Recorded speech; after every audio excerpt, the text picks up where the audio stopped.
each lasting 4 hours. Botox prevents headaches in adults with chronic migraine before they even start. It's the #1 prescribed branded chronic migraine treatment. So far, more than 5 million Botox treatments have been given to over 850,000 chronic migraine patients. Effects of Botox may spread hours to weeks after injection, causing serious symptoms. Alert your doctor right away, as difficulty swallowing, speaking, breathing, eye problems, or muscle weakness can be signs of a life-threatening condition. Side effects may include allergic reactions, neck and injection site pain, fatigue, and headache. Don't receive Botox if there's a skin infection. Tell your doctor your medical history, muscle or nerve conditions, and medications, including botulinum toxins, as these may increase the risk of serious side effects. In a survey, 92% of current users said they wish they talked to their doctor and started Botox sooner. So ask your doctor if Botox is right for you. Learn how AbbVie could help you save on Botox. Good checkup? No, great checkup. Nailed it again. Keep up the good work. For great checkups, Crest has you covered because Crest Pro Health protects 100% of your mouth for 24 hours. Look, Mom, no cavities. Crest. Febreze. Hate it when a car freshener hits you with an overwhelming blast of perfume? Febreze Carb Vent clips work differently. Febreze gives you consistent freshness that starts just right and stays just right for 40 days. Upgrade to Febreze Carb. Shake it up, salt and pepper. And this beat will last forever. Shake it up, shake it up.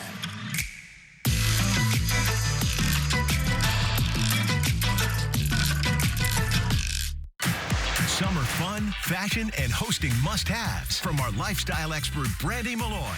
Monday at 9 a.m. on the KTLA 5 Morning News. Good morning, I'm Gene Kang. Former President Donald Trump slammed with major felony charges this morning. We'll have more on the indictment and all of the backlash. Talk about a wrong turn, but this one did not allow for redirecting. How a GPS delivered one drug smuggler right into the arms of authorities. They say mama knows best, but what about your love life? The new feature on the dating app that makes finding the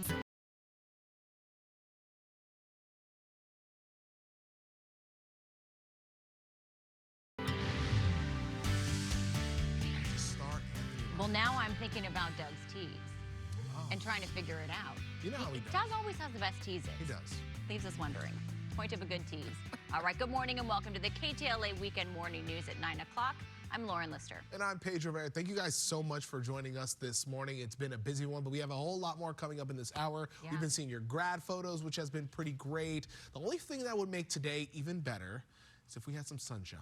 I know. Just a little bit. I wore a yellow dress on purpose because of all the clouds. I was like, we need to see something yellow. If it's not the sun, make it a dress. We're going to get it off you. Well, Antelope Valley right now, seeing some sunshine, but yeah, we're going to see cloudy skies. A lot of us already seeing drizzle, and the very cool 72nd annual pier swim in Huntington Beach going on in that camera right behind me. A lot of people enjoying that this morning. Temperatures outside right now, 63 in Van Nuys, 59 in Riverside, 71. There's the sunshine, Lancaster, Lauren, there you go, and 61 in Point Mugu. What can we expect this afternoon? Well, we will still see some nice sunshine for the spots on the interior, like the mountain communities, Palm Springs, Riverside, though, 74 and cloudy skies, 69 in Long Beach today, 73 for Van Nuys, and 77 in Santa Clarita. Back to you. Our top story this morning, former President Donald Trump on the campaign trail just days after being indicted on 37 felony counts related to mishandling of classified documents. He's expected to surrender on the historic charges early next week. Our Gene King joins us in studio. He has been tracking the latest developments. Gene, good morning. Good morning. That's exactly right. Former President Donald Trump is up against dozens of felony charges this morning. Mr. Trump is expected to blast this indictment on the campaign trail. Former President Donald Trump is accused of mishandling classified documents after leaving the White House and obstructed government efforts to get them back. Mr. Trump is also accused of showing classified documents to people without security clearances on 2 different occasions back in 2021 at his golf club in New Jersey during a July audio recorded meeting with a writer, publisher, and 2 members of his staff. The former president now charged with 37 felony counts, including, as you see here, willful retention of national defense information, conspiracy to obstruct justice, corruptly concealing a document, and false statements among the alleged violations of the Espionage Act.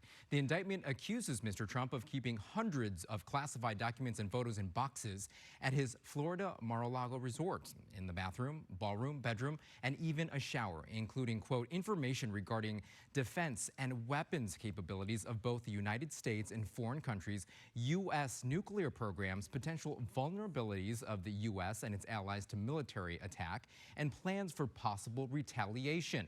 Justice Department Special Counsel Jack Smith broke his silence. Let's take a listen.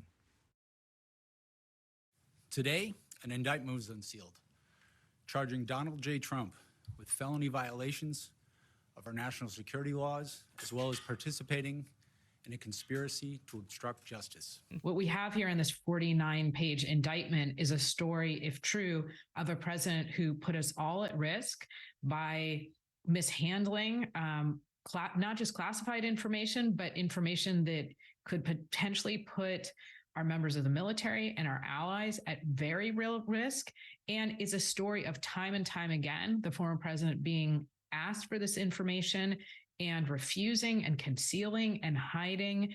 And we don't see anything like that in the stories involving former Vice President Pence or President Biden. House Speaker Kevin McCarthy and Representative Jim Jordan, you see here, made an official request to the Justice Department saying this is a miscarriage of justice. Critics say these congressmen you see here have called for violence on social media. Meanwhile, Senator Chuck Schumer, and others have urged everyone to stay calm and keep the peace this morning. Well, coming up next at 10 o'clock, we're going to take you live to the Republican convention where Mr. Trump will be speaking. We're going to hear from him coming up next. Back to you. Jean, thank you so much. Los Angeles, one step closer to becoming a sanctuary city for immigrants. The city council unanimously approved a motion that called on city departments to take steps to prohibit resources from being used for federal immigration enforcement. If passed, the law would be similar to those adopted by other cities in parts of the country, including San Francisco. U.S. Immigration and Customs Enforcement officials have not commented on LA's sanctuary city proposal. Residents in the Hollywood Hills on alert after a man is caught on video trespassing and acting erratically. Take a look for yourself. Several people posted Ring doorbell videos to the Nextdoor app showing a man repeatedly banging on doors. There are reports of the man terrorizing tenants at a Beechwood Drive apartment complex and on Linforth Drive, all within a 1 to 2 mile radius. Residents say they are afraid this man could be dangerous. And the noise started to be more amplified and extremely scary. It felt like The Shining, like it was someone that was trying to scare or in an extreme state of distress. I went for a knife just in case he would break in. It felt as violent as he was going to come through the door. There's plenty of security footage of the alleged suspect. Take a look here for yourself. So far, no arrests have been made. We're learning new details about the man shot and killed outside of a Hollywood Hills home. That victim has been identified as 39-year-old Emil Lahazio. He lived in Miami and was a father of 5. He was found in the driveway of a home along Fairholme Drive at Orange Grove Avenue near Mount Olympus just after 2 a.m. Wednesday. Investigators say he got into a fight with another man outside the home when he was shot. The LAPD is still searching for the suspect. Meantime, Pitch Perfect star Adam Devine says he and his wife witnessed the shooting unfold from their balcony. The actor described the gruesome scene on his podcast later the same day and said the home was hosting a, quote, crazy poker game at the time. A 60-year-old Southern California man and a suspected drug smuggler made it all the way to the Canadian border near Niagara Falls. Then his GPS led him right into the hands of authorities. Investigators say the man was trying to get into Canada with 400 pounds of cannabis and $600,000 in cash. The driver, 60-year-old Andrew Lee Totenberg from Tustin, wasn't intending to end up at the border, but that's when his GPS sent him there. When he didn't have a passport, agents searched his car and found the drugs and cash, and now he's facing several drug charges. The LA Fire Department now looking to hire more firefighters to improve response times in crowded neighborhoods. In a new report, the LAFD says fire crews and paramedics are overworked in those areas. They say firefighters are so busy with EMS calls that it's eating into their time to handle fire and rescue emergencies. LAFD is asking for more staffing, as well as a new fire station and command team. That comes at a cost, though, and the department has already requested a $56 million budget increase. Meantime, the LAFD coming together today to honor those who've fallen in the line of duty. They'll be mounting on motorcycles and riding to remember our local heroes. KTLA's Carlos Herrera joins us live this morning at the LAFD Museum in Hollywood, joined by some of those firefighters. Good morning.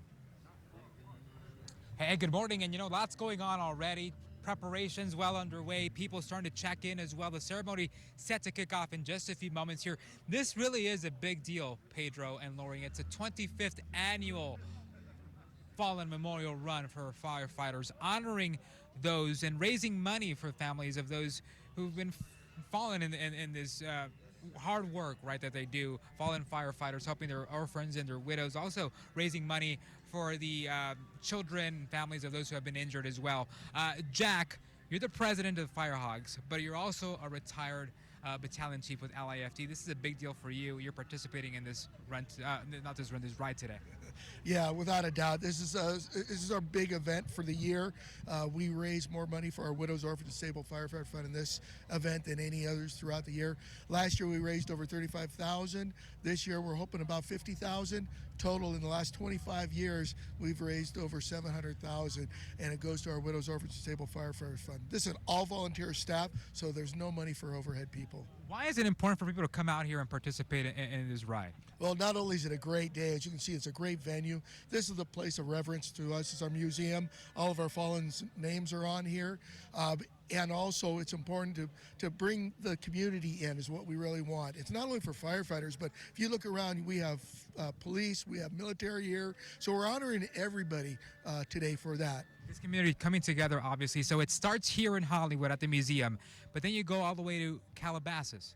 That is correct. We stop at Mulholland Harley-Davidson, and then from there we go to the Sagebrush Cantina, where we have a whole afternoon of live music, raffle prizes, auction items, silent auctions. We're giving away trips. You need to get a picture of that helmet that we've got. How about you show it to us? Where is it? Somebody go grab that helmet, would you? There's a lot going on here, by the way. So the more the merrier, as you mentioned, because the more people that show up, the more money that we raise. About 500 already registered. Registration still open for those at home. Let's get you a live graphic here so we can kind of show folks at home what they can do to participate in this ride. You got to be 18 and older to ride, right? That is correct, but everybody at the Sagebrush Cantina can go there for lunch. You can get tickets still at the door, or you can go online and donate at www.firehogs.org. We welcome donations, and it all goes to a good cause. This is a Von Vels original, hand-painted. Yeah. It's got about 100 hours in this thing, and this is going to go up for auction today. Wow. Usually generates about $5,000 for this thing. $5,000, hopefully more. Yeah, I hope so too. Real quick, why should someone come out here and provide more money for that auction? Well, the reason why we're so appreciative of the Firehogs is they've been consistent, almost raising $700,000 for the Widows, Orphans, and Disabled Firefighters Fund. We have over 800 widows, 87 orphans that we look out after and take care of. And the need is there, and we're, again, appreciative of all their support for this organization. And it also gives us an opportunity to really get out there in the community and allows them to participate in this great cause. Well, thank you again. The need is there. Come out here and participate. We gave you those details. We'll be back at 10 a.m. We'll send it back to you. It was funny. All right, Carlos, thank you.